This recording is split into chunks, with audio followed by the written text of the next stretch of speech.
Good evening and welcome to show episode number 9 of So What's Been Happening.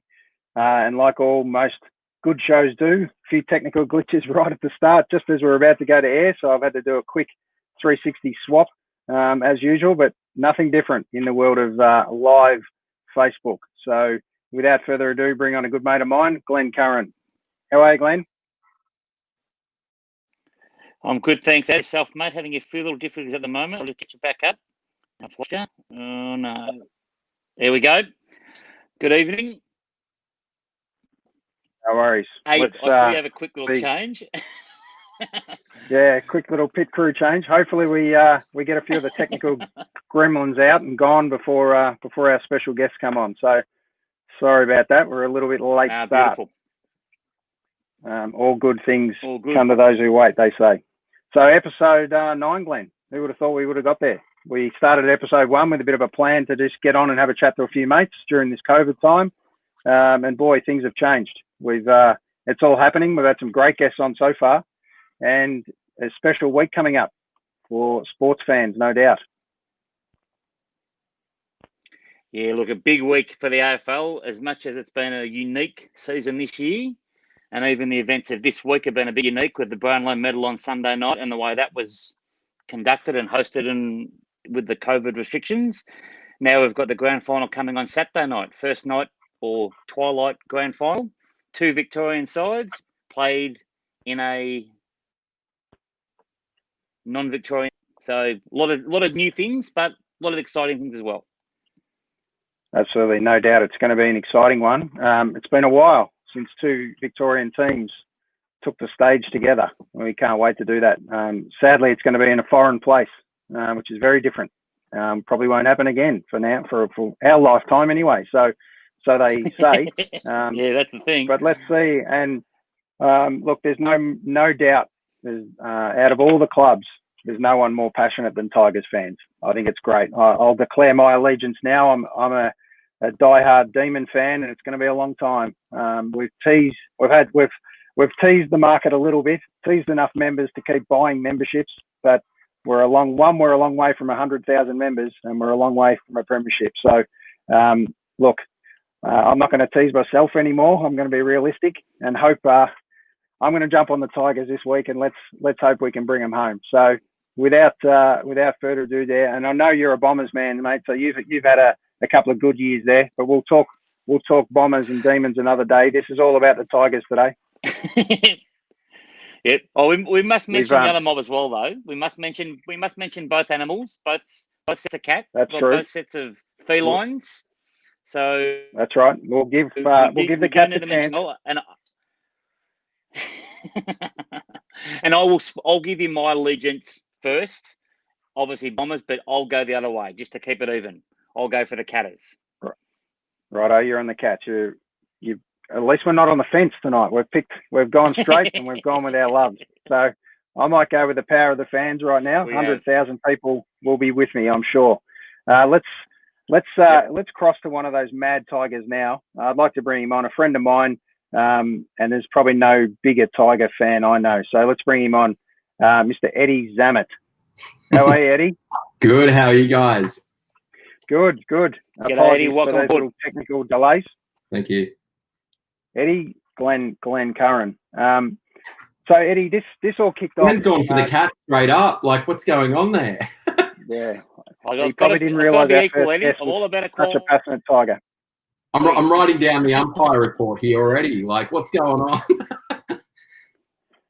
Let's see if we can get him across to swing to the Tigers.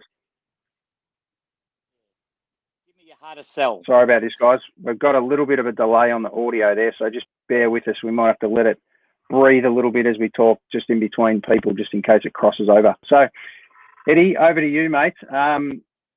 Let's start where it all began for you, for the Tigers. How old were you, and did you get swept in from the start, or were you a late bloomer? Well, I was born in 1974, which is a Richmond premiership year, and it just so happens to be the Chinese New Year, year of the Tiger. So I was kind of born into the Tiger allegiance, and I was pretty happy. I really didn't get into footy until the famous 1980. So I was pretty happy that I watched a lot of games with my dad back then. And I never knew that it would take another 37 years to get a go at the grand final. So I was pretty happy in 2017. But yeah, I love Richmond. My favourite player back in the day was Dale Waitman. But I love 80s football, to be honest. I love all of the characters from 80s football. But I'm excited about the game on Saturday. Like, I think that out of the two teams, there's a lot of personalities and a lot of characters. And I don't think I've seen characters like this since the 1989 Grand Final, the Hawthorn Geelong. It's just stars across both teams. Yeah, look, there's a lot of people ready for this one, that's for sure. It's been a while since we've had two Victorian teams, as we know, and no one's more passionate than the Victorian fans. And obviously, we're pretty biased based on that as a collective group. So we've started the last week off really well with the Melbourne Vixens getting the job done in the netball. So that's a good kickoff, knocking off the WA team. So you talked about Dale Waitman, the Flea. What a superstar he was. But who was probably one of the unsung heroes of that era? I was always into Mark Lee, the Ruckman. I kind of like that duo, the Ruckman and the Rover. Yeah, and I guess the thing that made it stand out for me with Dale Waitman was State of Origin. State of Origin was huge then, and Dale Waitman was kind of like Dusty these days. Can't play a bad game during State of Origin. Yeah, absolutely. There's no doubt on the old duffel coats. He was one of the first names that would sell out on the little embroidered names that you used to buy. And there's no doubt there would have been plenty of Dale Waitman badges sold over time. So yeah, I was also a fan of KB. Obviously, I think the older I've got, the less I've been into KB. Though I felt like maybe he was a little selfish, years later. But I was there at the famous day when he had the 400th game, and they were giving away these leaflets, and I've still hung on to it from 1983, which is a long time, really. Yeah, it sure is. Let's not talk about long times. 64 was the last time the Demons won one, so it's been a while between drinks. Can I jump in with a second there, Eddie? A couple of times. Go for it, Glenn. Just jumping in there for a second. Thanks, Aaron.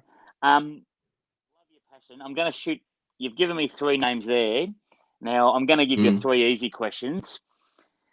As you said, I was born in 1970. I'm all about nicknames and passion and that sort of stuff and rhyming, slang and whatever.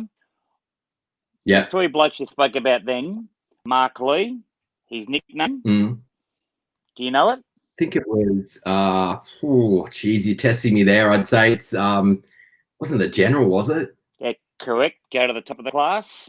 Okay, great. Dale Waitman. Definitely the Flea. The Flea. Dale Waitman, the Flea. And you've answered this question before on what you've just said. KB, as you said, as you've got older, you realise he might have been a bit selfish. Hence the nickname, Hungry. Hungry, yeah. I actually think that out of all the nicknames, Richmond fares pretty well. We had the Ghost, we had Disco, we had Captain Blood. It's funny how the whole nickname thing has kind of come out of football as well. It's amazing to actually think back then. I've watched old school footy, and it's just amazing to see how ruthless it can be. And now it's just so many rules. I must admit, during the Power and Richmond game, I was over the umpires, getting out of bounds on deliberate, and it worked in our favour in the end. But it was just it was incredible to see. We might love to hear you say that, Eddie, as a Richmond supporter. Because I'm not good, and Aaron is a really good friend, and I'll put that out there first. And he's one of the most technically minded, good with his gizmos and that sort of stuff. I'm a dinosaur. Speak to my wife, speak to my children, they'll tell you the same thing. But sometimes when I go into to the book of faces and make a little comment, I might think before I type. That's the thing that annoyed me about the game on Saturday was I love a tight, but the deliberate bounces for both sides, it just got a bit ridiculous in the end. It just, I think at times it detracted from the game a bit, which to me, I thought it was a tight, hard contest for most of the night. Yeah. Yeah. Well, let's just hope the third team in this scenario doesn't get too involved, meaning the umpires. let's just play the game, guys. Let's just play the game. We don't need the third umpire and the third team this week. What did West Lions say? Let the cobblers cobble. Let the players play. Absolutely. Let the managers manage. And just a tiny little sneak that we kind of half use as a bit of a running joke on this show, but this is how too involved sometimes these umpires get. Okay, we don't talk to one another like that. It's okay. Razor Ray sadly has been sacked for the last couple of finals, but he's great for the game, no doubt. But they just get a little bit too involved sometimes and looking for a bit of me time, and it's not about them. But they are great for the game. He's one personality that we'd love to have out there. Yeah, definitely. Yeah, we were lucky on Friday for sure. Yeah, well, at the end of the day, it's not how you get there, as long as you get there and you're there. So that's the first step. Yeah.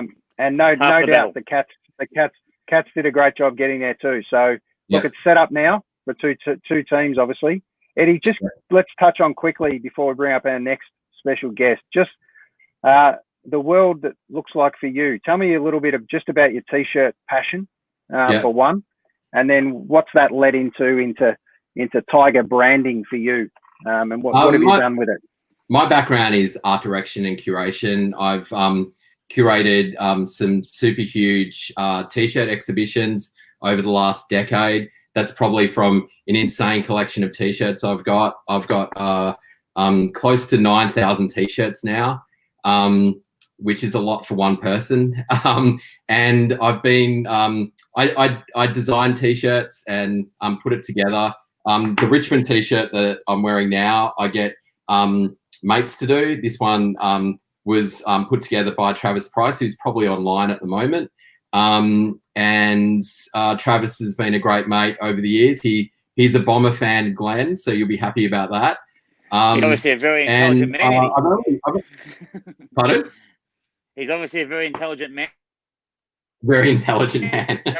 He is. He's a very intelligent man. So I guess I started doing t-shirts. I was very excited that Richmond made the finals. And some reason in 2017, before the final series started, I decided, you know what, I'm going to do t-shirts. So I printed 37, and 37 because of the amount of years we waited to get a premiership, not knowing what would result. We ended up winning for some reason, and I have still no idea why I didn't do it. But in 2018, I kind of skipped and never made the t-shirt, which I feel like there's magic in the t-shirts. And in 2019, I did It's Tiger Time. For the first year, I did Eat 'em Alive, which is obviously the catch cry of the 80s for Richmond fans. And this year, we've done two, like one with yellow and black. And the reason why I've done the yellow and black one is because it's the last thing Dusty really yelled out after winning the Norm Smith last year. And obviously it's part of the theme song. And also just to be in theme for this year, Tigerland is Queensland. So I thought that was a good idea. And down below, I gamely put the pandemic premiers. Like I was a bit worried after that first final. Yeah, look, it's a really interesting that, and it could be a good omen that you didn't produce that t-shirt in 2018. What was the thought process going into that? How come you were too busy during that time, or how did the t-shirt not come about? I actually think it was too busy. I remember, no matter what happens this weekend, I won't be as devastated as the elimination final against Carlton, because as most Richmond fans know, we lost to ninth spot. And I guess in 2018, like Carlton and Collingwood are the arch enemies. Like, I actually prefer Collingwood over Carlton. I'm not a Carlton fan at all. But with Collingwood, I don't know. I was just busy at the time, and I never did it. So like, I made sure that I had the time to do it for the following year, and I was super keen to do it for this year as well. Yeah, right. It's going to be interesting, that's for sure. Yeah. As I said, there's no doubt you're probably one of the most passionate Tigers I know, which is great. And the fact that you've been able to combine a couple of loves. And so how's the T-shirt available? Is anyone available to get it? Or is it an exclusive club? Honestly, I haven't sold them. I've just given them away. You can buy them if you want from Milk Bar, but like it's there if you want to buy it. Like, we've had lots of people comment, but ultimately it's been a fun thing to do, and it's just something that I like doing. So it's always good to get the Tiger Army together, and some of those appearing on the program tonight. I absolutely love the fact that the Eat 'em Alive one, I think, stood out like nothing else. That was super great idea, and I really think the pandemic premiers is a nice little touch, mate. It'll be a nice one to keep, hopefully, if you get the job done. Yeah, it'll be fun. Even on the Tiger for this one, we've got their face mask on as well. And Tigerland with Queensland down the bottom as well. Like, the other two are back here. The Eat 'em Alive, and it's Tiger time. Yep, I love them. So you got a challenge on for the next one then for 21. I'll tell you what. Like, let's see how we go. On Saturday. That's right. Well, you are Tiger supporters after all. So there's nothing like getting ahead of yourself a little bit. And obviously, it might have cost you in 18, but it's fantastic to see you win one 17 and 19. I've got a lot of good Tigers mates.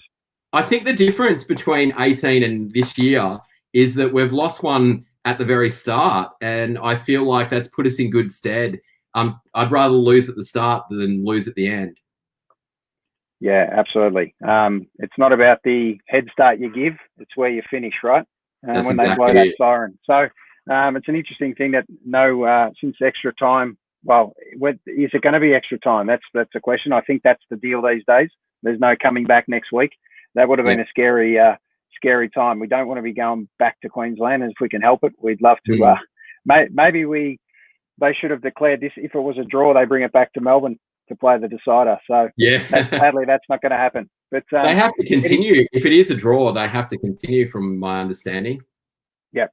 So I think it is extra time. I'm not sure the amount of time, but at the end of the day, I think it should be golden point. Whoever scores first. That'll be a nice little battle, even for 5 minutes or a couple of minutes. Sometimes, as you know, it's low scoring. I think potentially it could be a low scoring final anyway. So, Eddie, give us an intro into our next guest. Yeah, is it Lisa and Paul? Absolutely. Yep. So with Lisa and Paul, like, I've known Lisa since high school, and she's ended up marrying Paul Wright, and Paul Wright is the son of dual Brownlow medalist Roy Wright. Roy won the Richmond, for Richmond, the Brownlow medal in 1952 and in 1954. So the last time I saw these guys in real life was the preliminary final of the GWS game, in 2017.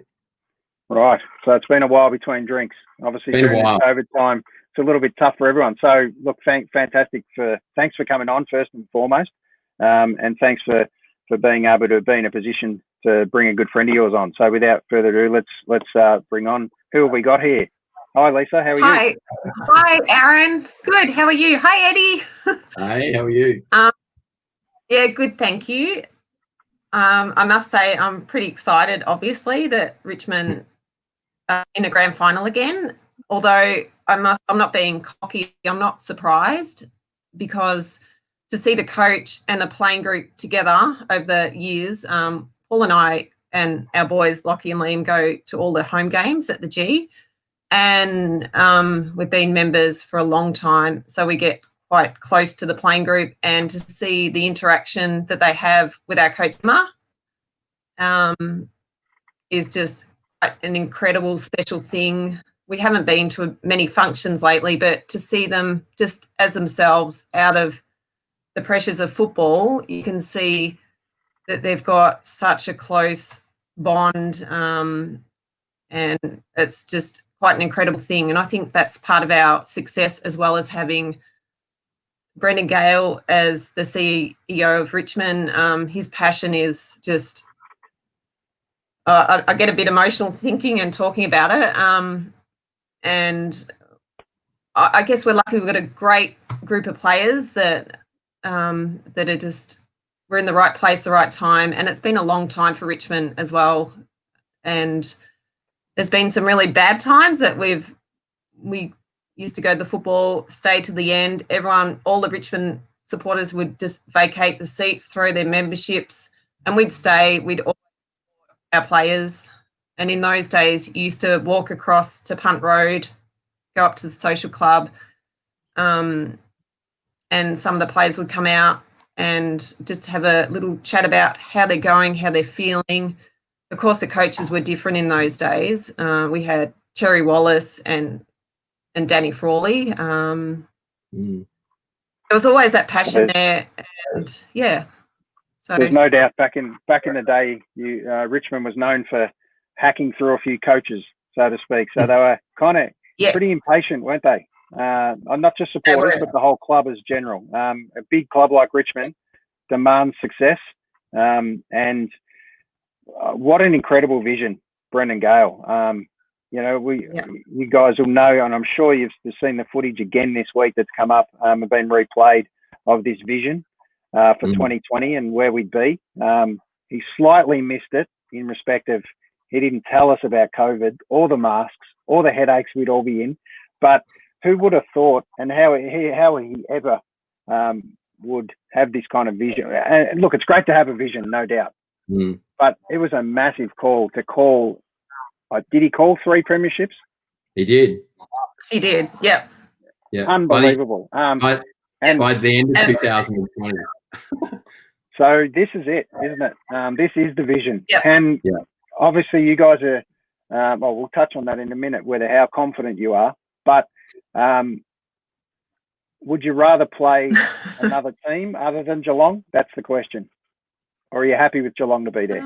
I'm personally, I agree with what Dimmer has consistently said. I think that whoever we're playing, I think we've just got to play the best team. And I would rather personally have Richmond beat the best team. And I think that, I do feel sorry going back to last week's game. I think Port was in the same position as where Richmond was in 2018.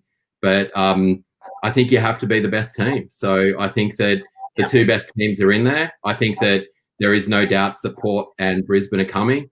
And in a few years' time, let's see where they get. Yeah, absolutely.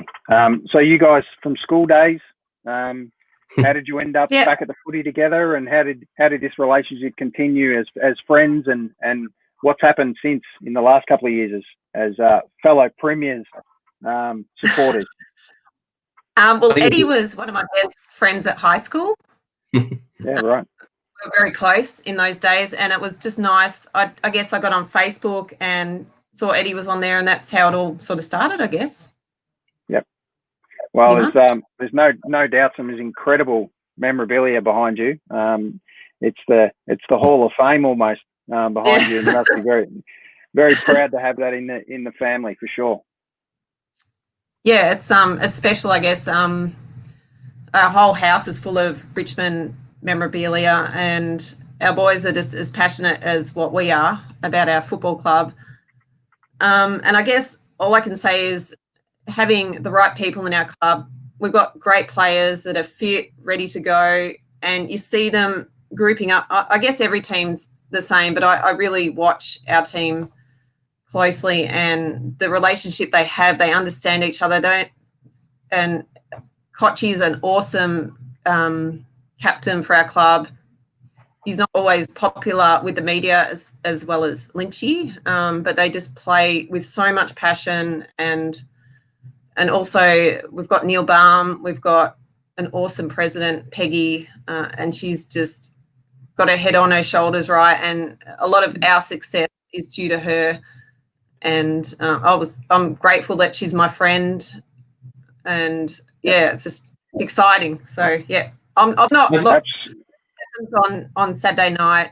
I'm still proud of our club because we're not at the end of the day, we're away from families. We've never played a night game, a grand final, but I think I'm not going to be cocky. I'm just proud, and I just love Richmond Football Club.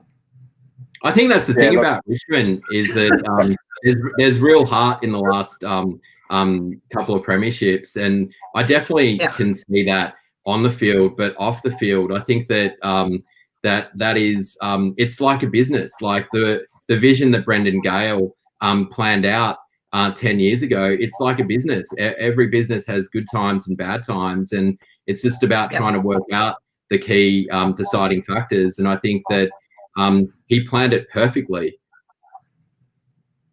Absolutely, sure did. We talk about that passion that we mentioned before. As a Tiger fan, who do you think in your opposition clubs that you believe? And I know there's always passionate supporters, but who's the most passionate club that you think you face against every obviously a couple of times a year? Eddie first. I think that I can only go by people that I know, but I would say it would be a mixture between the Bombers based on what they've gone through, but for a longer period of time, I would say the Saints. I think that the Saints are a team that everyone wants to see win, and I think that if they got into the grand final, it'd be pretty one-sided in terms of the support they would have. I think that, I'm from the Peninsula, so I think that St Kilda was based down in Moorabbin for a very long time, and I just think that the Saints, like they're the underdogs. I'm always about the underdog. Yep. Okay. For sure. What's your thoughts, Lisa? Yeah, I would agree with St Kilda. I felt very sad for them when they had that draw, and then that was just tragic for them. And I do know a lot of people at Barrack for St Kilda, and they're just hungry for victory, and it's sad it sort of hasn't happened yet. So definitely, St Kilda. Okay, so neither of you mentioned my Demons. That's okay. Sorry. But I think as an opposition supporter, I just have to declare this. Do you think we're going to win one in the next 20 years? Be honest. Yeah.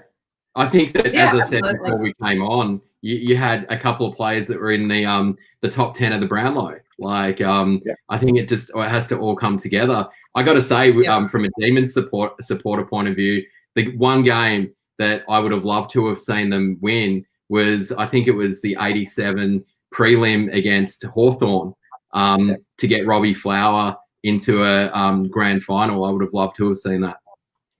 Yeah, well, we talk about fairy tales for sure. And speaking of fairy tales, we've got a supporter in the backstage now that's also a friend of yours that would love to see a fairy tale send off. Eddie, who are we talking about here? Is this Shieldsy? It is. Shieldsy. Here we go.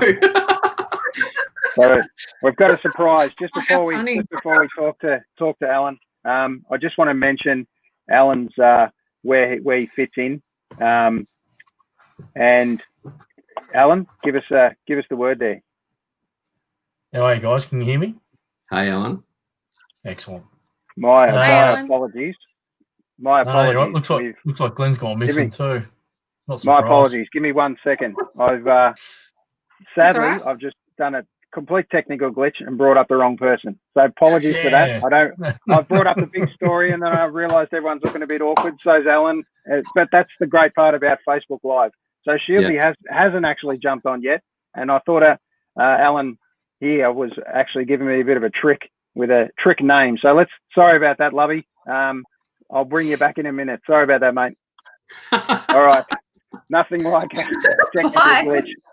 I know you guys looked at me as like, who is this guy? So that's beautiful. It's quality viewing. Anyway, apologies for that. That's really thrown me.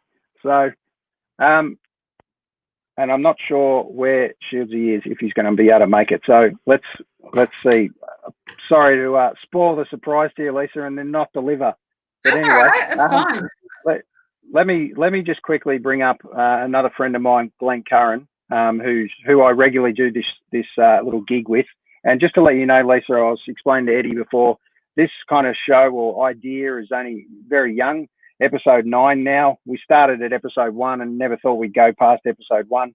It was literally born in isolation or lockdown, as you know, in Victoria. Just a couple of mates getting on and having a chat, and we decided to turn this into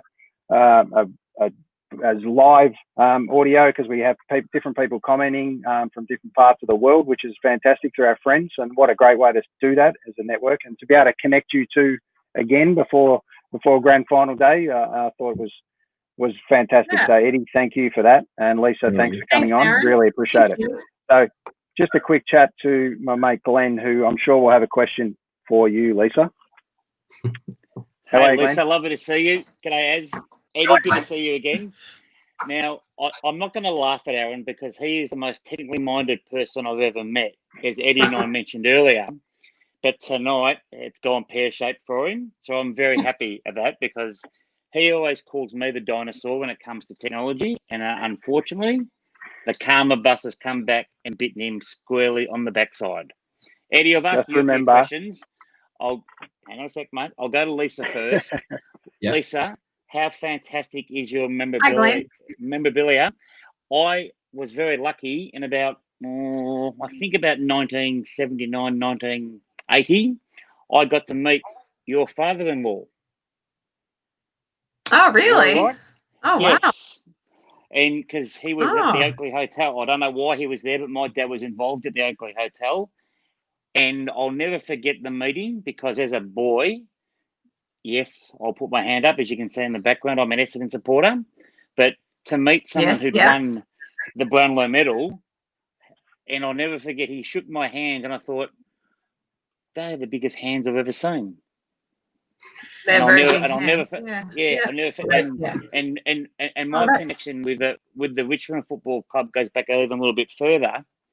I'm very good friends, and the other jumper you can see in the background is a De La Salle jumper. So I went to school with Grant Sheedy, who's the nephew of Kevin Sheedy. So, and my mother grew up in Richmond. She grew up in the country, but worked and lived in Richmond as a young woman, and used to go to Jack Dyer's milk bar all the time. Oh. Now Jack Dyer's wife. Fantastic. What do you reckon Jack Dyer's wife's name was? What would you think Jack Dyer's wife would be? Don't know. Think obvious. Jill. I'll go with Betty. Jill. Jane. Betty? Did you say Jane. Jill? Did you say Jill, Lisa? I said Jill. Yeah, I said Jill. Jill. Jack and Jill Dyer. Wow, Jack and Jill. Yeah, so there you go. Fantastic. Wow. Fantastic to meet you guys. I'll stop talking now, but I love your passion. And it's. I'll put my hand up to say I'd like to see the Cats win one, because they haven't won one for a little while. Because but that said, and I sing it. My sons play all the theme songs now. You still probably got the best theme song in the AFL though.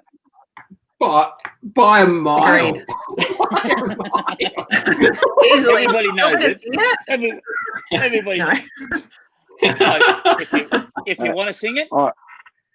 I'm happy to declare that we've got a good club song. I don't want to never get to play it. I'll sing it. Now, can I apologise? Now, the gentleman that Aaron brought up before, Alan's a pretty good mate of mine. So you know he's going to get bagged for what happened before. It won't be Aaron.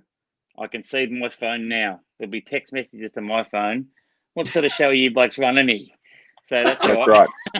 All we've done is actually show we're human. So anyway, I get to press more buttons, but that was a little embarrassing. So apologies for that. And it looks like we haven't seen Shieldsy come on. So unfortunately, I can't rekindle that relationship and chat with all you guys. So if he comes on, I'll let you know. I'll let you know. So let's just have a quick chat to Alan, and I'm sure Alan actually might have a couple of questions for you guys, because we're going to throw him in the deep end now that he's become a star of the show by default. Let's bring him in, and I'm sure he loves his footy. Let's find out who he barracks for and see if he's got a question for you guys. Oh, how are we, Alan? Are we right this time? Is it everything okay? Yeah. I feel like I feel like you become Alan from The Hangover all of a sudden. So we're going to have to run with that now. Hey, hold up. Yeah, there's better looking Allens in the world than that, surely. But no, it's been good. Sitting backstage, as you call it's called backstage, isn't it? Yeah. So it's been good to hear a couple of Richmond people been really, like Glenn said, really passionate, and it's good to see after a number of years that passion is actually a positive passion rather than blowing up microwaves with membership cards and stuff like that. I think it's Richmond needed to be successful for the AFL to really go full circle for the last 30 years. I think we've had, the way I look at it, I'm an Essendon supporter, and as you can tell, I've lost complete interest because I'm wearing an NBA singlet tonight. So we just to see all the big Victorian clubs, and no disrespect to the smaller ones, but we needed Richmond in the last 30 years to really get back on board, get back on top of things, and really dominate football, and they have. Mm-hmm. I feel like though we've gone through a little bit of what we did with the Hawthorn supporters and the Geelong supporters. There's the occasional Richmond supporter that's getting ahead of themselves now too. Yeah. So I hope you guys aren't like that. I know you guys aren't like that, and I can tell. But no. Hawthorn supporters, 3 years ago, Hawthorn supporters used to absolutely drive me bonkers. And then you go back a further 5 years to that, it was Collingwood and Geelong supporters. Yeah. And I know for a fact we've copped our fair whack of, you Essendon supporters, you're a bunch of wankers type stuff. And it's just a whole heap of fun. And Aaron, I'm going to mention Melbourne. I will mention Melbourne for you right now. I think you are one of the more passionate supporter groups. You can see it when you're at the ground. You guys literally just need some success. That's all. Mm-hmm. And it will be around the corner very, very soon, I reckon. But we'll get there. I think so. Touch on Alan. What's your thoughts on the game, and what do you think Lisa and Eddie should expect? Are they going to get it done, or can the Cats steal one? Up front, I'm not a man of sentiment. Let's be honest. I couldn't care less if Gary wins or loses, or whoever falls over but gets a premiership medal anyway. It doesn't bother me. I'm probably a bit more analytical about the game, and I've got Geelong winning by 2 points.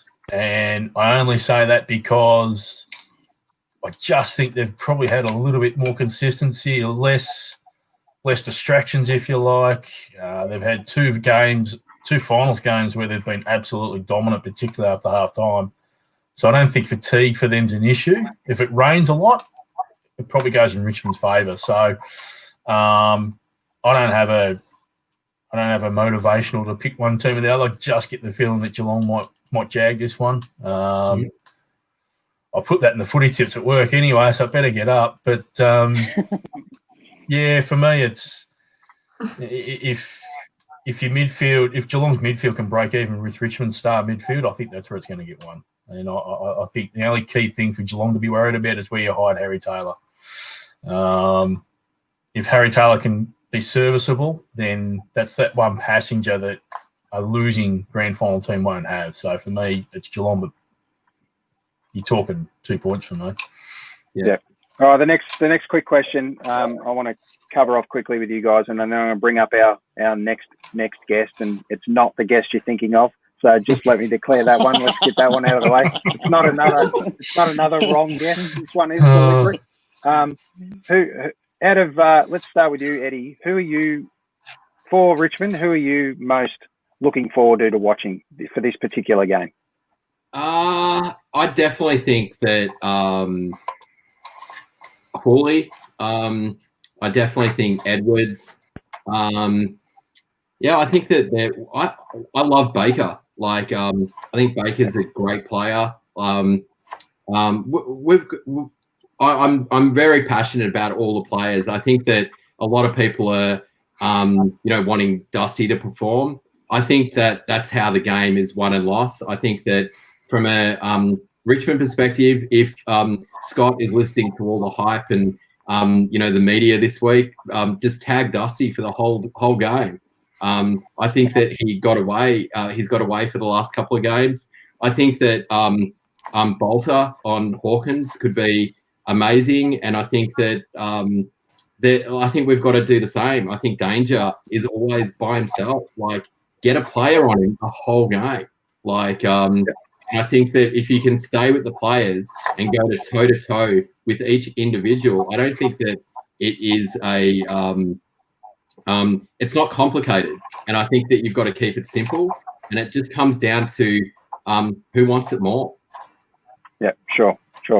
Lisa, who's one player that is a kind of a favourite for yours, but not necessarily the best player or a favourite of everyone's? Have you got one that you really resonate to as a young kid? Yeah. We love.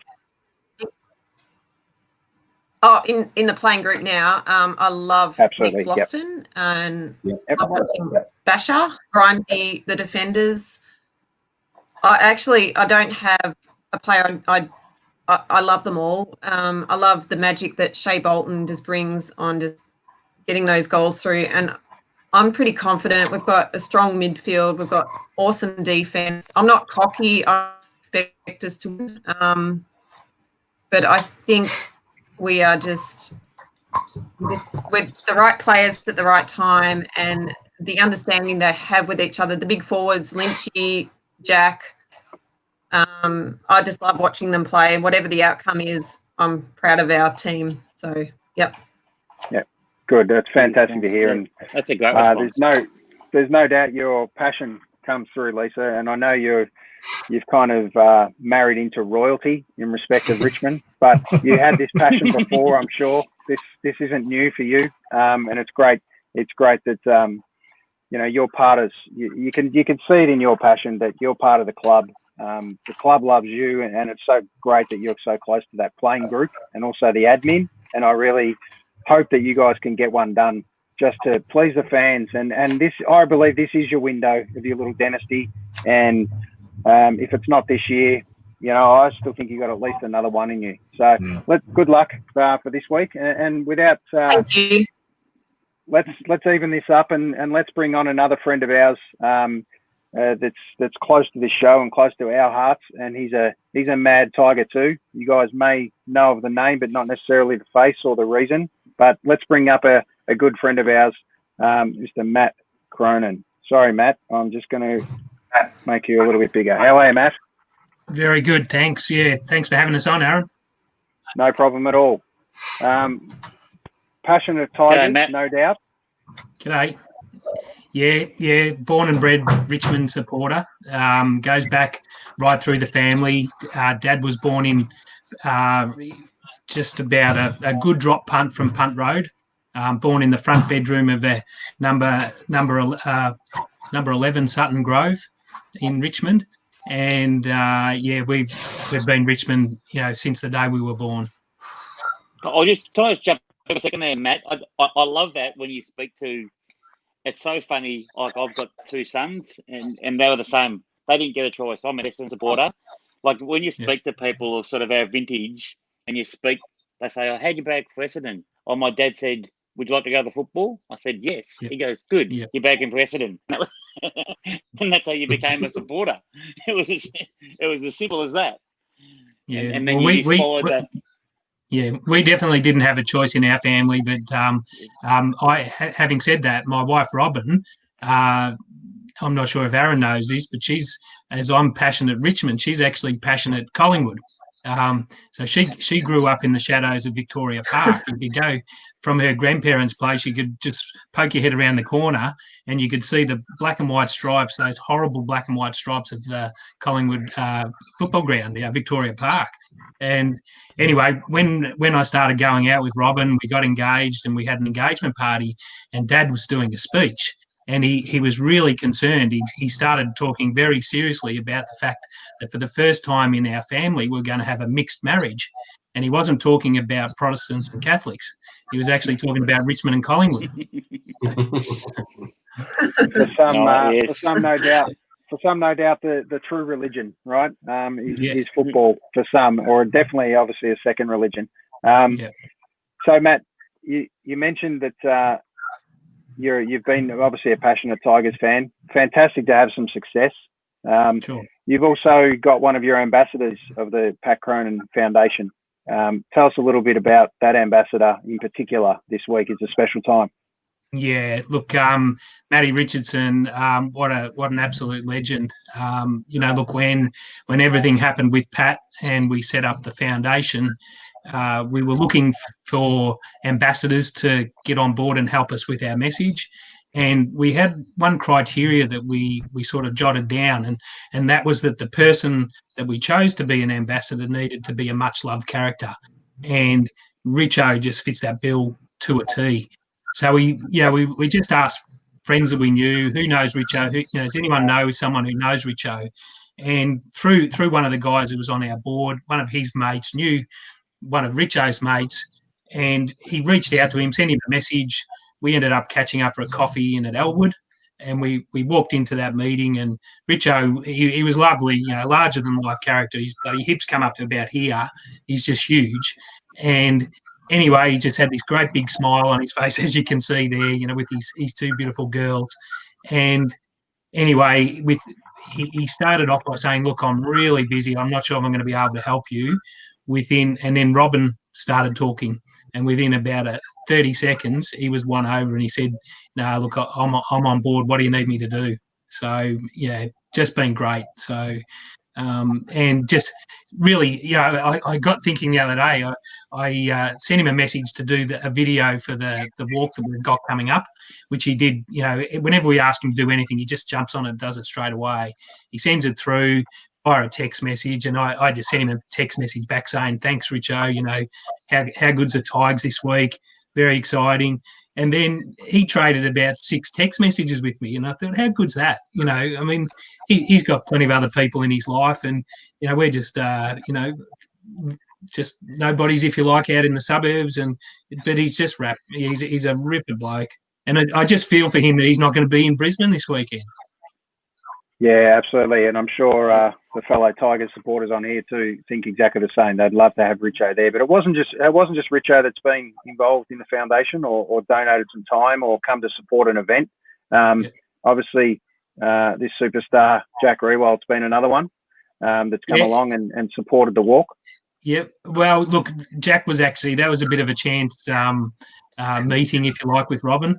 Robin is very quick she always has a handful of our Be Wise wristbands in her handbag, and we're at the local footy. That was actually up at Diamond Creek, and Jack was actually the guest speaker at a Diamond Creek sort of coterie group, and the word got around that Jack was leaving. So, Robin sort of hightailed it over to the club rooms, grabbed him, said, here, put this wristband on. And, Jack was only too pleased to take a photo with her. So, look, we feel very, very fortunate, I guess, that, whilst we've got a tragic story with Pat's death, anyone we ask to help us is only too willing to help us. As we say, one of the strengths of the Pat Cronin Foundation is that we've absolutely got a cause that no one can argue with.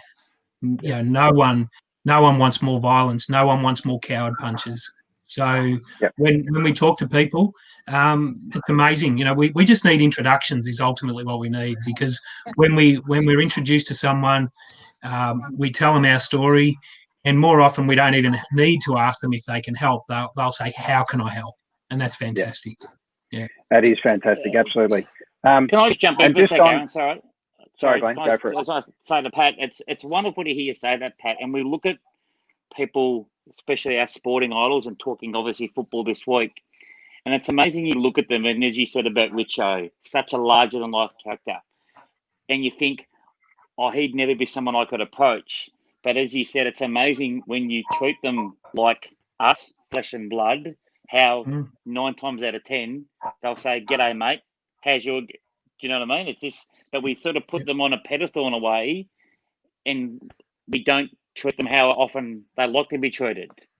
Like you'll see them down the street and you'll say, "Oh, that's Jack Wheeler," but we can't go and talk to him. Whereas I often say to my sons, "Actually say g'day," and you'll be amazed how often I'll say, "G'day, mate. How you going?" And that's all they got to do. And that's often makes us feel as important as we make them feel. And just quickly, mate, as a father, what you do, you just said we're just nobodies. What you and your family have done is amazing. Amazing. Sorry, amazing. You're up. Yeah, absolutely. Yeah. I'm sure we all Amazing, agree with mate. that. Yeah. The incredible strength you and Robin and your family have shown, Yeah. Matt, during this time. You're incredible. It makes me emotional thinking about it. Makes Glenn emotional talking about it. You know how much you mean to us. Let's just touch on Pat for 2 seconds, if you don't mind. I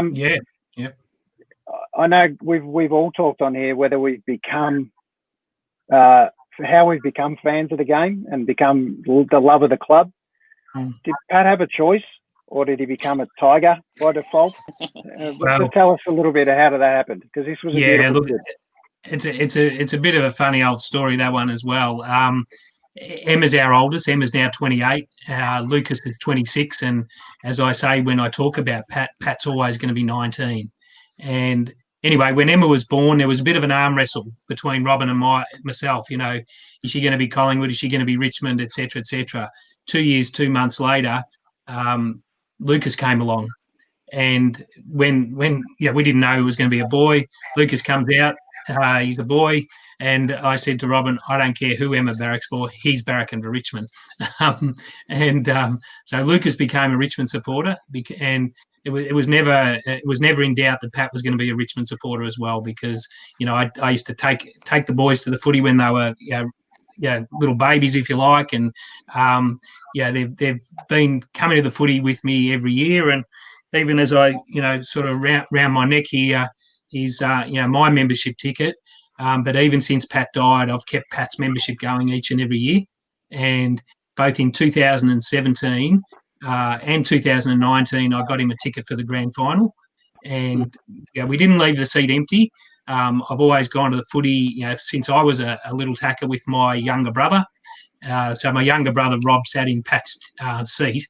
And that was just made both the 17 and 19 grand finals just so special. Absolutely. Well, that's a beautiful Fantastic. story. Thanks for sharing that, Matt. Absolutely super. Now, Matt, you may not have obviously met Lisa or Eddie for that matter, but my point of tonight was to drag a few people together, drag a few fellow Tigers together, most importantly. Isn't it great that you can share the passion for the Tigers together? And I know doesn't matter where you come from, what background you're from, the fact that you can support something like this as a club, and it really does unite people. And I know you feel the warmth as a Tiger supporter, Matt, I'm sure. And that amazing story of having a presence with Pat there at the game must be still special to you. For sure. Look, it is. And we've got our reserve seats, and I know, hopefully no one from the club's listening here because seats are not transferable, but someone always sits in Pat's seat, and they feel special. Like Lucas and I will go to the footy, and it might be my brother, it might be just a friend, and we'll just say to them, hey, listen, we've got Pat's ticket. Do you want to come in on Pat's ticket? And you can sit in Pat's seat, and they just feel fantastic for doing it. You can feel Pat's presence when we're there. I got to tell you, last Friday night, I was reaching for the members ticket, and I was saying, "Come on, buddy, get us over the line. Get us over the line." Who was Pat's favourite player? That's such a close game. Yeah, it was. Yeah, look, it's an interesting story because, you might know one of the little nicknames that we use for the foundation is PC12.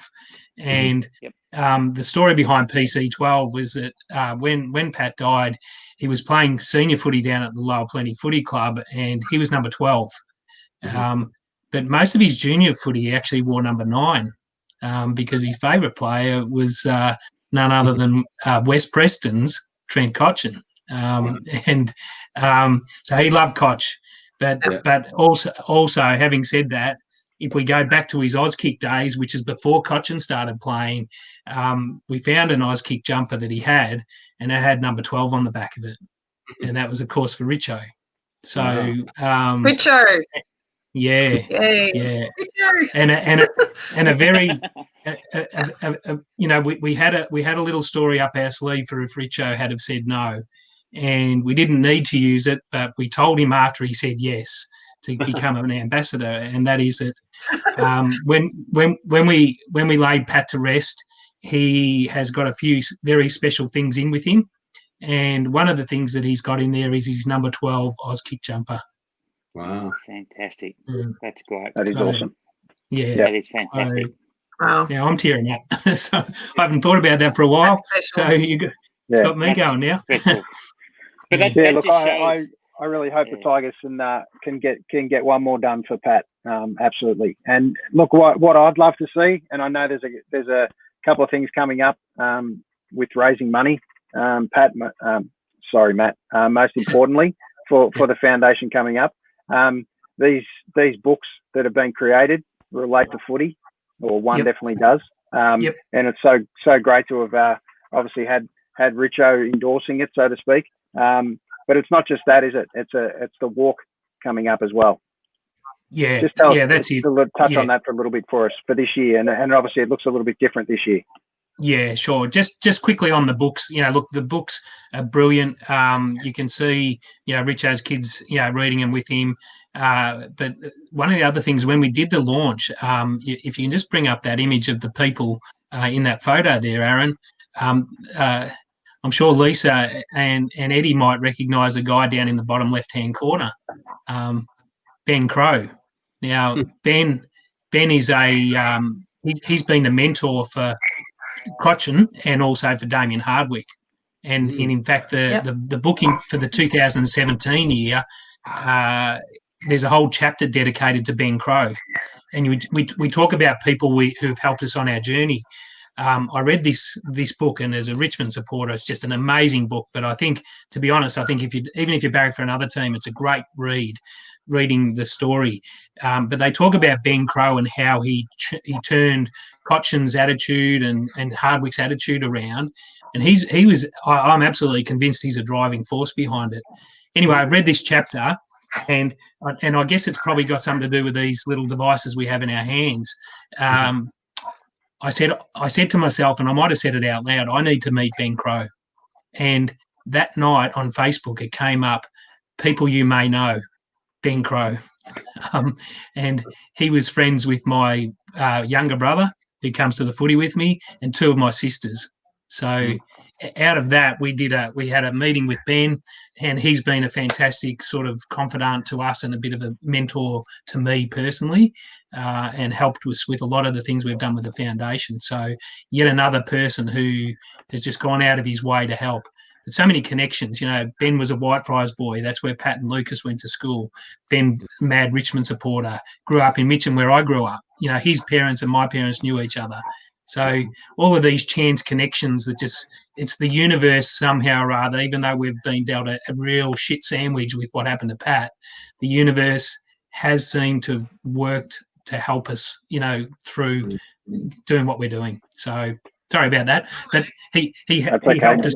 Yeah, he helped us tremendously, and with the book launch, we did an online book launch. We weren't quite as brave as you, Aaron, doing it live.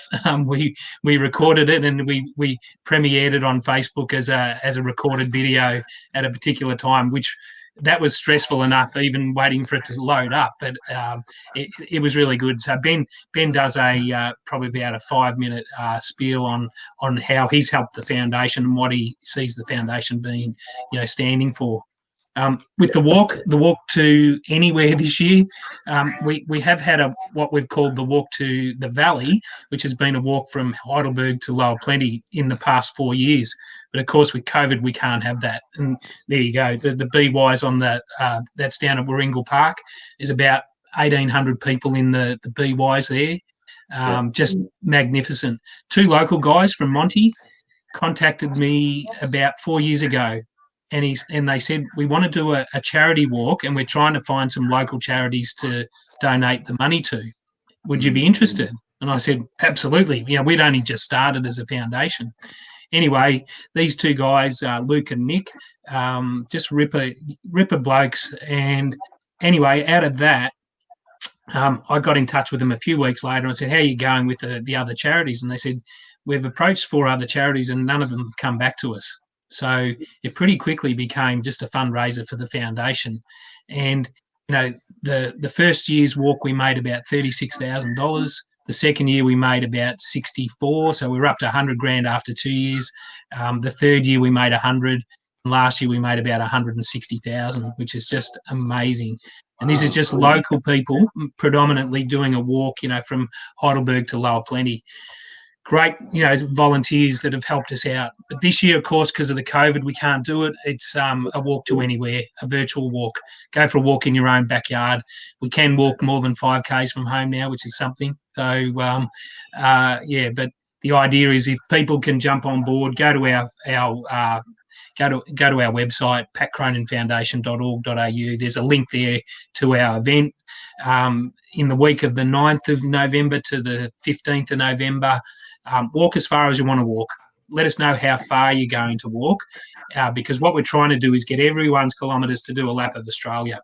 So at the moment, I think we're almost in Darwin. So we're on our journey across from Cairns heading towards Darwin. So, you know, with a bit of luck, we can get a few more people, even from tonight, jumping on board, pledging some kilometres for us, and let's see if we can get a whole lap of Australia. Yeah. Absolutely. And what I'd just like to touch on there is I know we've just got this little baby podcast, Matt, and you mentioned that you don't believe you're anyone, mate. You're a superstar to me, so let me tell you that for starters. But we've jumped on as a little podcast. So awesome. What's been happening? We've just started. We signed this up last night, so we're in, mate. What I would love to see is that not only we could, through the power of the Richmond Footy Club and fans of Richmond Footy Club, I'd love to be able to not only do this again, but I'd love to be able to fill a whole ground with people that walked in the next couple of years. It may not be this year, but we'd be able to grow into that. And on that, I think, Matt, one day I'd love to get you to do this. Yeah. How good would that be for you and your family to be able to do that and hand over the cup would be amazing. I think there's a few people ahead of me in the queue on that one. But having said that, one of the great things Richmond has done is they have taken the cup around to the community, and I've been really fortunate to get a photo each year with the Premiership Cup. With Lucas the first year, and both times I've had Pat's membership draped around the cup when I've had the photo taken. So really special, great memories. And, as I said, look, for that first one in particular, even last year, but the 2017, that was an amazing year. We'd just spent, so many months in the court process, and we'd just before the grand final, we got a guilty plea. So it meant that a really horrible chapter in our lives was just about over. So to be able to go to the footy that day and, have Pat's membership with me, and he was there, no doubt, that day. He just had a different angle. He had a different seat and a different view of what was going on. But, I to this day, I'm going to believe that Richmond had a 19th man out on the field. Yeah. Yeah. Absolutely. Number 12 was out there for sure. Would have been great to have been able to have Richo out there just to fly the flag for him. But I'm sure every one of those players flies a flag this week for Pat. No doubt. So it's great to connect all of you guys. And, good luck this week, Matt. Thank you. Sure. Yeah. Look, it'll be a great game. I think Geelong's a more than worthy opponent, but I'd rather be playing Geelong than the Lions. I think the Lions have got a bit of an X factor there that we didn't quite work out in that first final. It would have been nice to have another go at them, But having said that, I think to come via Port Adelaide to win over there in hostile territory, it was a win for the ages, and they put themselves in the big show and in with a big chance. That's for sure. Yeah. Yep. And I tend to think as an impartial supporter. Sorry, as for going to the top here, then, as much as we all want our own side to be in the grand final, I think the two best teams in it this year are in the grand final, that's the perfect world for obviously, especially for you mad Tiger supporters. But as an impartial person, and I'm a footy coach myself, I'm going to love watching it because there's so many different things that are going on. Like, is Danger going to go forward all day? Is Dusty going to play forward all day? And as an impartial supporter, just a quick question to you, mad Richmond supporters. And it's a question without notice, so I apologise. And it's a big if Dusty wins a Norm Smith, which will be his third Norm Smith, does he become possibly the greatest Richmond player ever?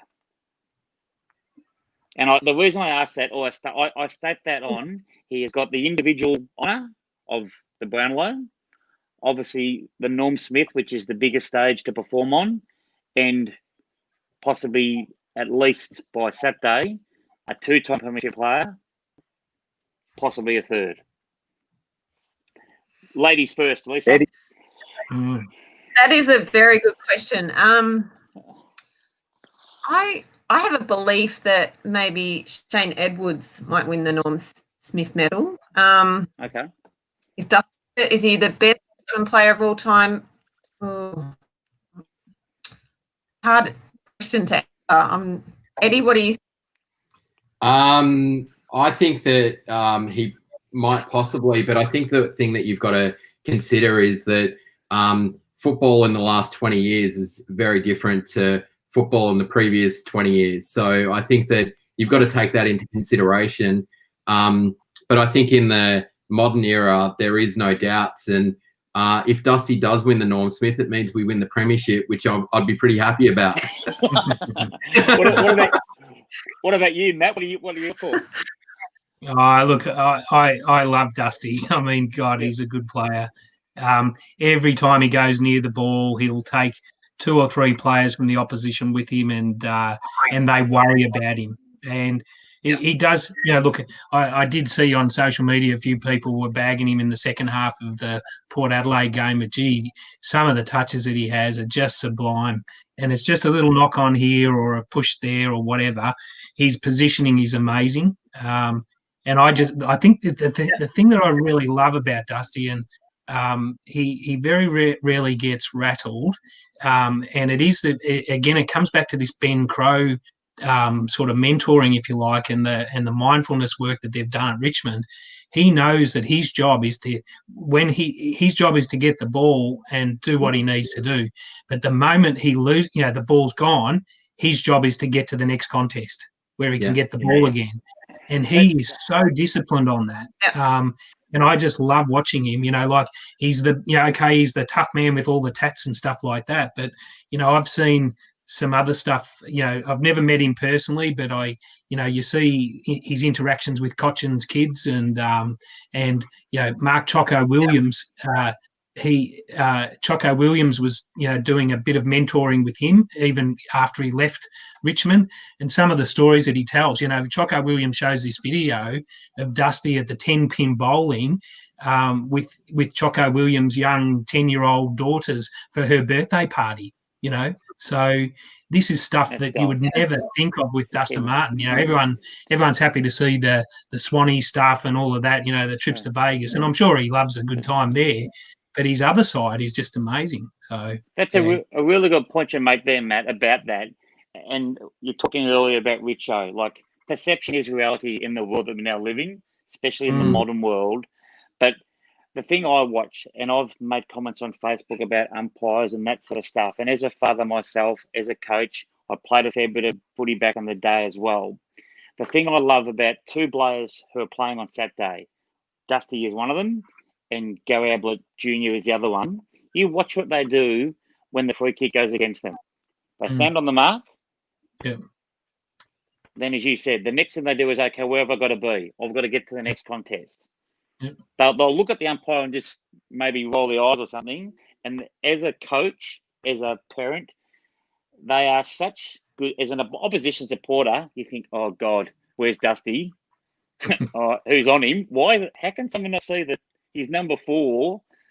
I love watching him too. That's why I asked the question to passionate Richmond fans. He is such a good player because he doesn't look like somebody who should be a role model, but as you know, never judge a book by its cover. Yeah, That I said, agree. That said, your books look very good. I like their covers, but yeah, never judge a book by its cover. Dusty is sorry, can I just interrupt? Absolutely, go We've for it. met Dusty a few times. Dusty is definitely an introvert. He doesn't like, and you can see it, he doesn't like the media attention. He does what he does really well. He's focused, he's disciplined. He's very close to Kochi. You can see that relationship, which is quite weird because Kochi is so different. He's just an incredible person around the football team. He's inspiring. He does a lot of meditation.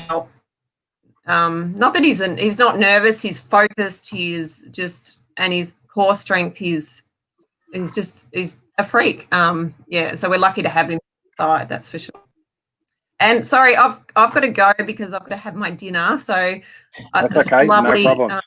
Inviting me on here.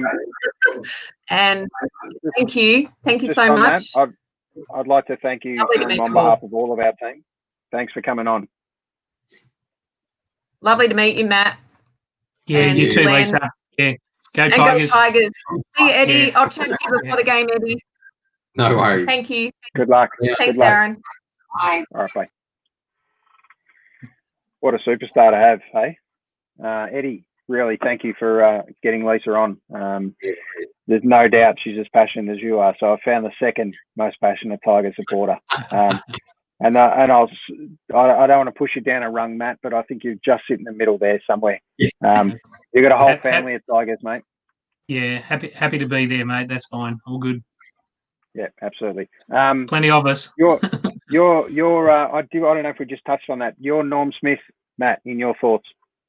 Oh, gee. You look, I think probably coming back to what Eddie said before, Richmond win, Dusty gets it, I reckon, or vice versa.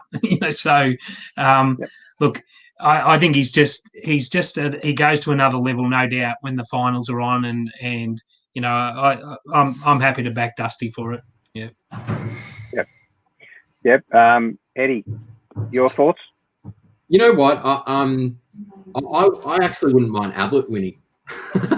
I think that a team can win the premiership, and for another player to win it. Like, I think that the great thing about this week's game is that 2 champion players are there, and that's Dusty and Ablett.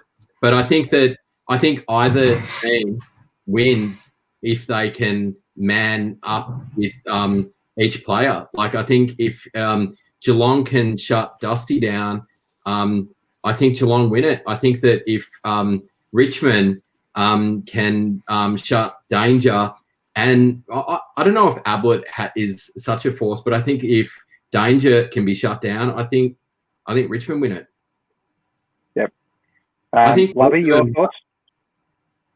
One thing, just one thing that say is that as they've come out of to finish the game, I've noticed both Dangerfield and Dusty just smiling, but you can see that they both want it real bad. So it's going to be definitely quite the battle. Yeah, look, it's no doubt it sure is, but it's going to be an honour to have these two great guys out there. Dangerfield really deserves one before he finishes, and I know Lovey touched on no fairy tales. As a Melbourne supporter, we all know what that feels like. So the great part is one thing I do want to touch on, and I probably should have brought it up earlier, was if ever I've changed my tune on a player, it's Lynchy. Honestly, and you talk about, you know, what guys are like and what they're like, and perception's a wonderful thing, and what we perceive Lynchy to be like. But that what he did after that game with that supporter, and I know you guys would have probably seen that story, that, you know, to go up to that little kid after the game, there was a Port supporter crying his eyes out, the poor kid. And look, as a Port supporter, you're probably going to be like that for a little while. There was your chance. Sadly, his dad probably told him, we're going to win. And they didn't win. And I'm used to that. But that's sadly the reality of how it happens. But what a beautiful moment for the football club, and that's he's really changed my tune of what I thought of Lynch. Not that I thought he was, you know, arrogant player or anything like that. It was just one of those players. He's got a special spot now in my first 18. Wasn't Lynch and Ablett captain of Gold Coast? Yeah, absolutely. Yeah. Opposing sides, going to be interesting. So I don't know. Maybe he might give a little handball off to Ablett at some point and give him a kick. Just have a little flashback. So it'll be great. You don't not. You know, not for Richmond's sake. You're right. It might be a mistake, and it might. You never know. Yeah, I've got a bit of a theory, you know, in terms of what's going to happen on Saturday night, and it's been the lead up to this has all been about Ablett and all been about Dangerfield, and all been about Harry Taylor and all these champions who were going to retire. They're just focusing on individuals, and I think that's the beauty of Richmond. You know, Richmond got very few votes in the Brownlow medal on Sunday night. Did we get an All-Australian? Maybe 2 All-Australians, I think. 2, yeah. And you know what? They don't give a stuff because it's all about the team. And you'll see it. Geelong started the power stance, you know, in the lineups for the national anthems through the final series. You know, Richmond have had that, you know, brothers in arm approach since 2017, and it's an absolutely genuine thing. I think what Lisa was saying before, the connection that they have with each other is quite incredible. So, you know, I think again, you know, could come back to the old adage of the old team of champions versus a champion team, and the Tigers win every day. We play our best footy, we win by a mile. So, I think that what is interesting from my perspective is that the media has reported a lot this week about the chaos versus order. And I definitely can see that point of view. I can see how order really comes into play with Geelong. I just can't see how order can cope with chaos, but I think I can see how chaos can cope with order. So, like, it'll be... I'll come into you there, Eddie, because I'm looking around the 4 other handsome men in the room with us at the moment. Yeah. And I've got a fair indication of the age, how we've all spoken. Let's talk about one of the most wonderful shows ever made, Get Smart and Chaos and Control. They said they work very well together, Siegfried and Get Smart, the Chief, 99. I love the fact that it is chaos. Richmond get the ball forward, get it to Lynch, contest, I think the Norm Smith medalists, I think there's been 2 where the Norm Smith medalist was won by the losing side's player. No, it's more than 2. Been more than 2. I think Buckley was 1, and Gary Ablett when Morris Rioli was the first one. Morris as well. That's all right. Morris Rioli, yeah. Jeez. Can't forget Morris. Jeez. Now, my stepdaughter, she did a lot of dancing with Darcy Moore, who obviously now plays for Collingwood. When Darcy was a lot younger, he was a dancer. Now, Darcy's a lovely, great footballer, but it's just the connection with Darcy and speaking to Darcy, how his dad, and I watched a bit of the Mike Sheehan thing on Fox Footy last night, his last interview as he's now retiring and whatever, and just listen to him speak about footy and different things. And Peter Moore, unfortunately for Peter Moore, dual Brownlow medalist, but played in many a losing grand final as a Collingwood supporter. They used to give out runners-up medals until about 1979, I think. But unfortunately, as you know, it's a great achievement and everyone is proud of their club if they come second, but no one really likes to come second. No, Just a no. little thing. And I remember I spoke to Peter once and I asked him, God, it must have been great to play in grand finals. You were a Brownlow medalist. He says, oh, the Brownlows are in a draw somewhere. And I said, what happened to your runners-up medal that you got? I wasn't being smart because I knew they gave it out. And I said, speak to the bloke in about Bay 27 because that's where I threw it when they gave it to me. Yeah, I'm surprised you didn't get a. no doubt. Crusty chops. Yeah, no doubt. It's a team game, and so they say you don't play for those personal accolades, but they're nice to have at the end. A good mate of mine that couldn't come on sadly tonight. He's probably the maddest Cats man I know. Loves his Ablett. He thinks they're going to be too good. They've been consistent. Too many winners all over the ground and the defence. Well, I won't keep this for too much longer, guys. I know you've been great with your time. It's fantastic to have some mad Tigers on during this period. But I must come good with my comments I made before when I sadly brought up the wrong guy and substitute. Anyway, we've had a late starter. It might be a 19th man, but he's now's as good as any. Let's bring on another good mate of Eddie's. G'day, Michael. How are you? How we going, guys? Very good, Michael. Hey, Shieldsy, how are you? All right, mate. How you doing, pal? Good. Okay. Just to Michael, fill you in. Sorry, Michael. It's lovely to have you on, mate, but we had you on 2 minutes ago. Now, Alan, you can see in the corner, Alan came on and it was a classic awkward moment in the modern Zoom world. Yeah. Alan's given the best spiel about you. And just keep your professionalism, Michael. Just run with it, mate. You'll be fine. That's all right. So, just a go. So we don't need to swap names or swap jumpers. We've got the right guy on now, and it's great to. Sadly, we couldn't set it up exactly how we planned, but that's kind of joy of going Facebook Live. It was never going to go like that. So I just want to put it out to Michael. Michael, let's lay it on the table. Who do you barrack for? I'm a Cats man. Okay, so we finally got one. We found one. Okay, so we've got one. We've got one to represent. Let's just have a couple of minute chat on. Give us your best pitch, Michael, of why are the Cats going to do it? Why are they going to get the Tigers this time? Look, it's Richmond are a pretty damn good side. Now, Richmond remind me of what Geelong were like 10 years ago. Good obviously, call.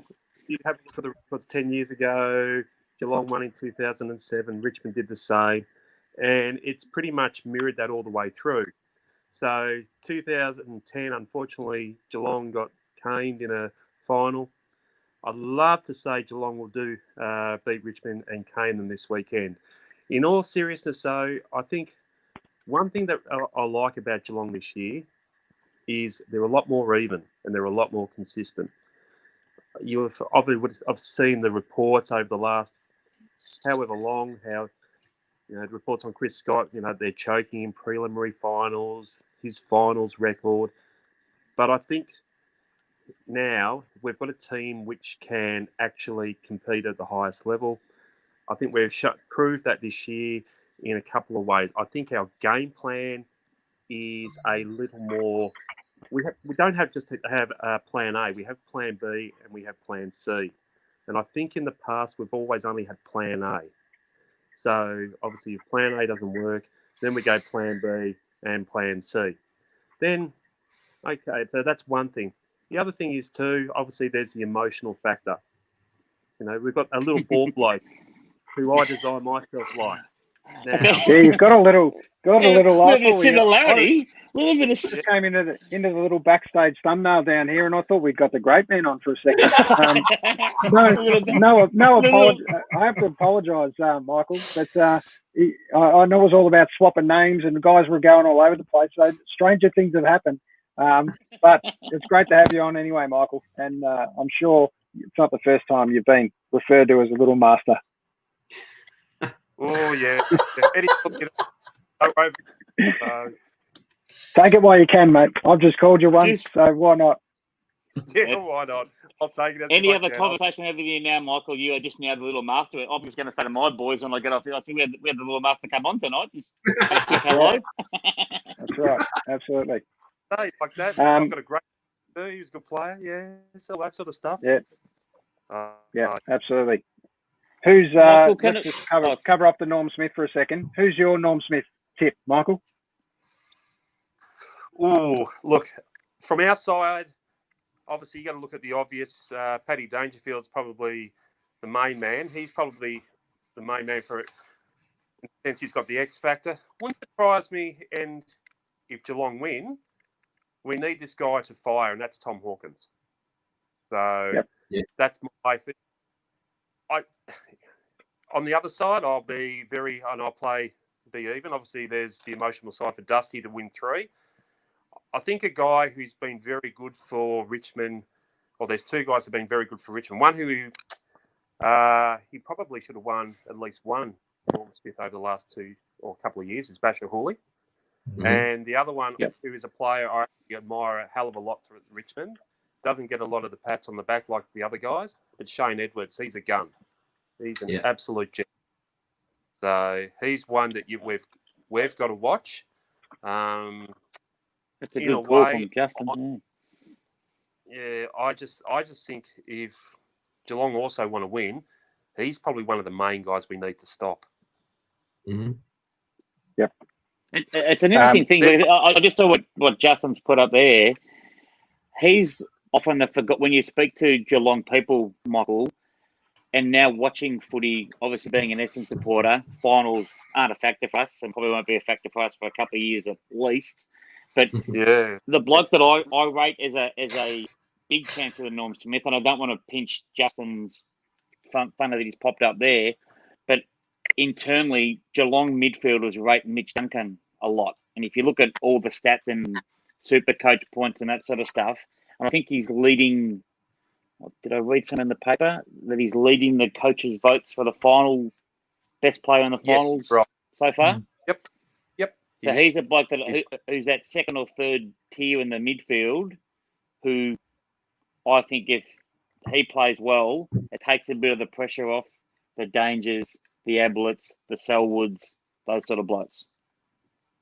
Yeah, I think you're right. He's a guy who probably he's not on the coalface, so the pressure's not on him. So Richmond will target Dangerfield. They'll target a couple of the other on-ballers. It's sort of like, and I said before about how Geelong's become more even. We've had sort of like our bottom 6 have stood up a bit. Guys like, I won't say they were bottom 6, but guys like Guthrie and Menegola. So Richmond put more time into them. It gives an opportunity like a guy like Mitch Duncan to actually be a bit more free because, in a sense, he's not going to get one of the top players. He might get the second, third, or fourth wheel. So you're right. I reckon. Yeah, I've got a different view. I do think the way that Geelong play, though, Michael, and give me, you can slap me across the face for this if you like. I actually think one of your best chances for the Norm Smith is Tom Stewart. And the reason why I say that is because Tom has the ability to play third man up, gets lots of intercept marks, but he's actually quite attacking. And I get the impression if Geelong can somehow push up on Richmond, he's going to be the catalyst for that. Yes, you've got some great midfielders. You've got young blokes like Parfitt and that floating around, good forward half. But I think if Tom Stewart plays a really good game based on the role he plays, that actually goes a long way to Geelong restricting Richmond's firepower. And I actually think if I was a betting man, I'd almost have a bit of a rough one on Tom Stewart. He's almost the best defender in the game for me for the role he plays. Yeah, and that's absolutely. That's a really good call. He you look at Geelong's current six, he's probably the most attacking out of that back six, and obviously he's an important part of that back six. And I think last week showed it with what Brisbane tried to do. So now we'll try to replicate that. Don't know, but I think Richmond have got a bit more firepower to worry about than Brisbane. So Sorry, I was saying before, Michael. The only player I'm worried about in your team this weekend is potentially Harry Taylor, and the reason I say that is because of the structure that Richmond have got up forward.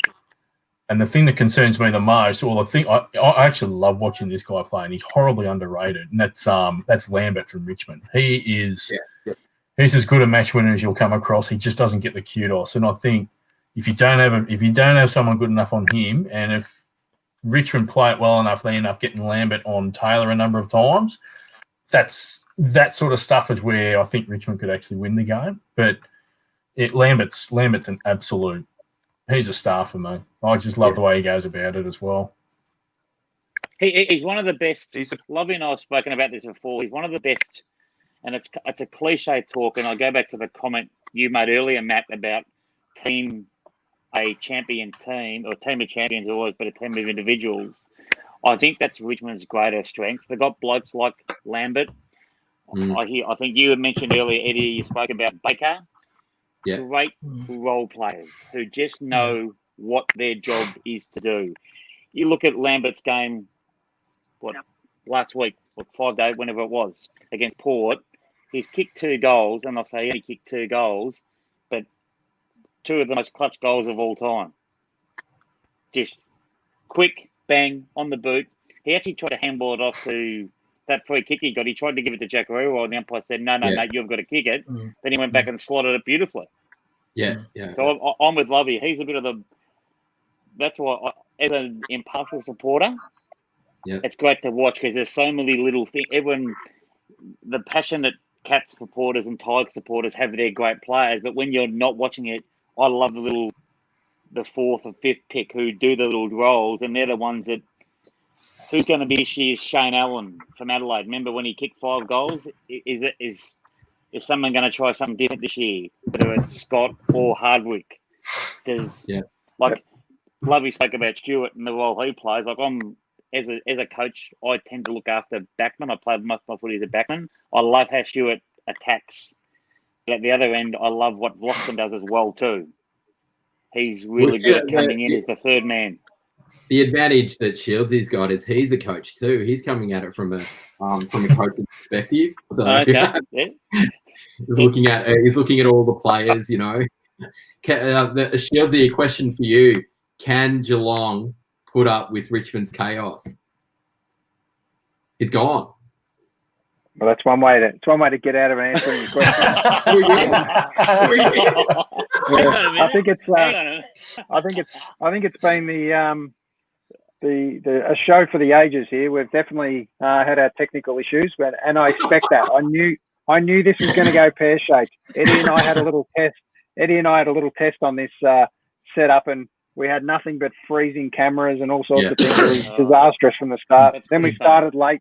But to be honest, it was going to be a half-an-hour show, 40 minutes max. We've doubled it up into an hour and a half, so we're going to have to cut this one back. That means I can cut out the bit that I put Lovey in there as Michael. We can make this look slick. But it's all about how it's presented in the end. But what I want to do is just bring Michael back as he's come back on. Fantastic to see. Let's do that intro. I can do that intro again now, and I can bring him in properly, like I should have done the very first time. Hang on, mate. It's not Michael. It's Shieldsy. Master. Thanks very much. It's the little master. And he brought back the little master. That's right, the little master. Yeah, you should have that time. We could have brought you in beautifully. Did you hear the question, Eddie, Michael? Eddie had a question. It was something. Yeah, I think Eddie was mentioning something about I used to coach or something like that. The question was, how will the Pats put up with the Richmond chaos with Geelong's order? Yeah, as a coach, as a previous coach.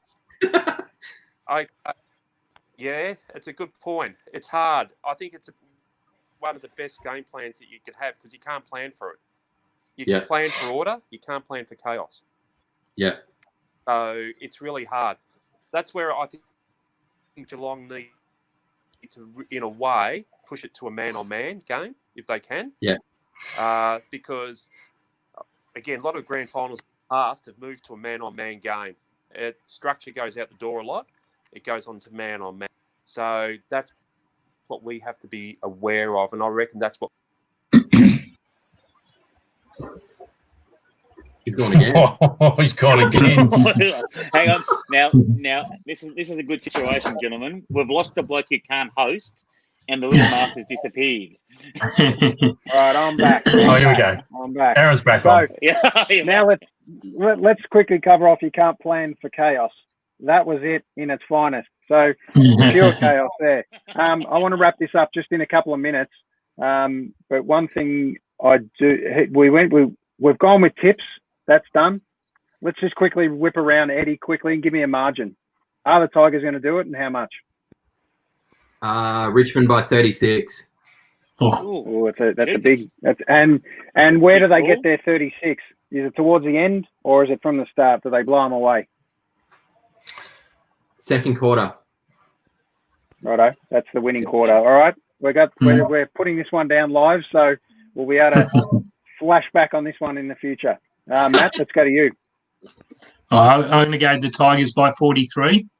Jeepers, it's getting bigger. And third quarter, we blow them away and we give them a few consolation goals in the last.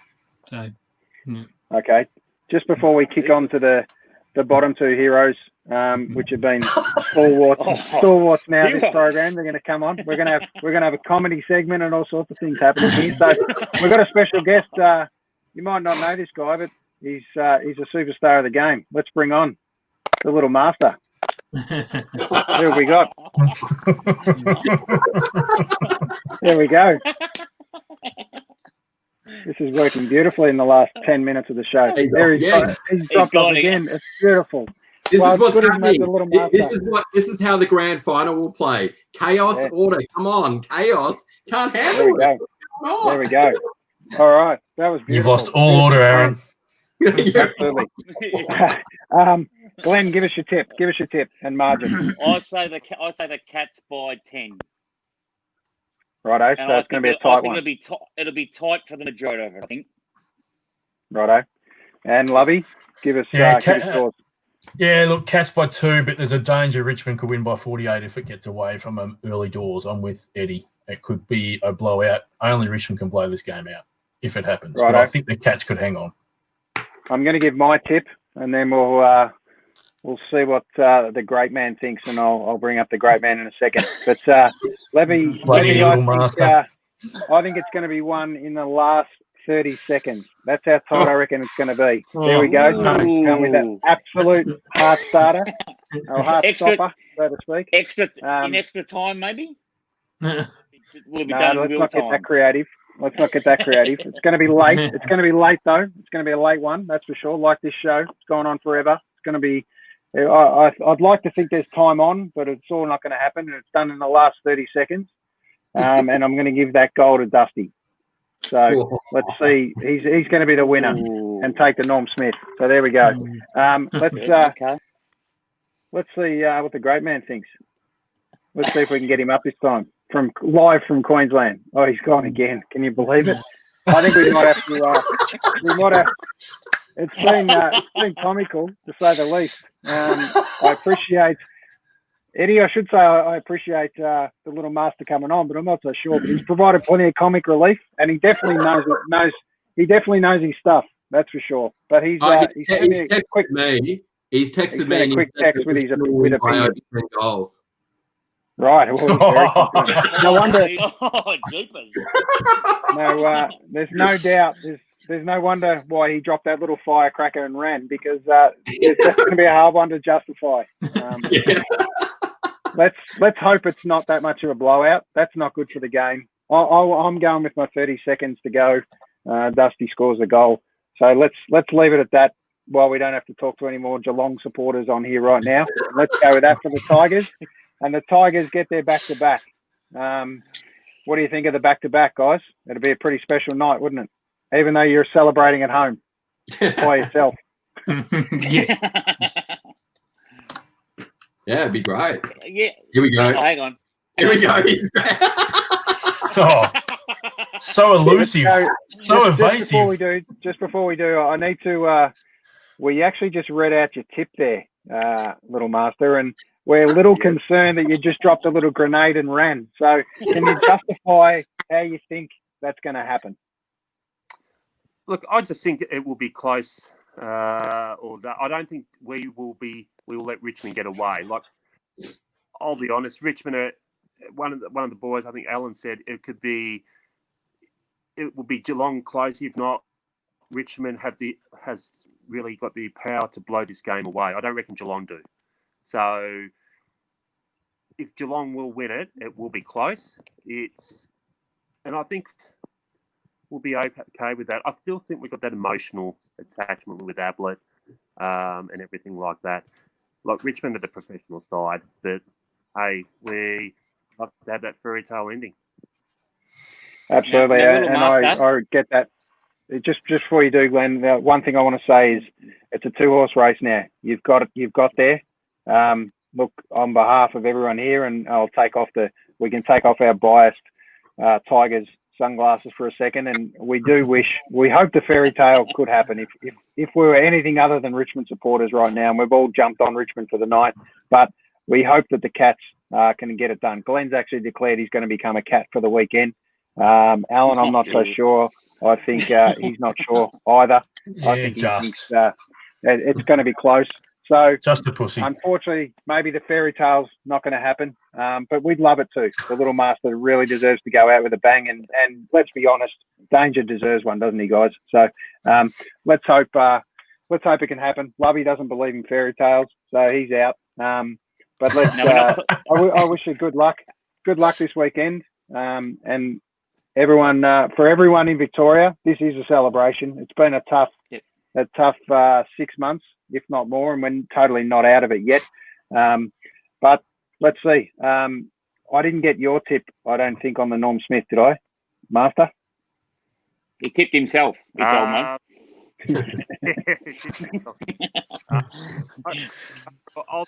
I'll say Paddy. Righto. Yeah. That is an emotional win for sure. Paddy gets that, and who kicks the last goal for you?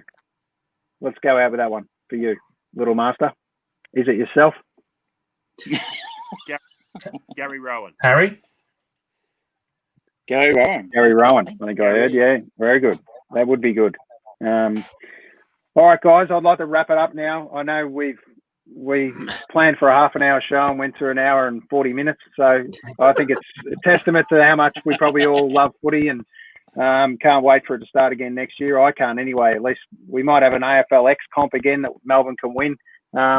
Let's see how we go. But, I don't think that's going to come back in a hurry, but it's great to have you guys on. Eddie, I really appreciate the superstar guests you've had, the little master being one, and also Lisa, the daughter-in-law of a superstar of the game, Roy Wright. It's super to be connected to that family, and we hope we can get you on post grand final and celebrate the back-to-back, or we might have to get the little master on to celebrate his maiden voyage. So thanks again, guys. I really appreciate everyone hanging on. I know I kind of put in 15 minutes of everyone's time. It's been really fun, I think. And it's time to go and have some dinner. Yeah, it's Cousins' That's fault. right. We'll blame him. Yeah. Thanks, Aaron. That's Thanks, my nickname, boys. by the way, boys. So, yeah, I'm easy. Right. When in doubt, just blame me. Thanks for coming on, guys. Great night. Great Righto. chat. Yeah. Cheers, Thank guys. you. Thank you. Right. See you. Bye.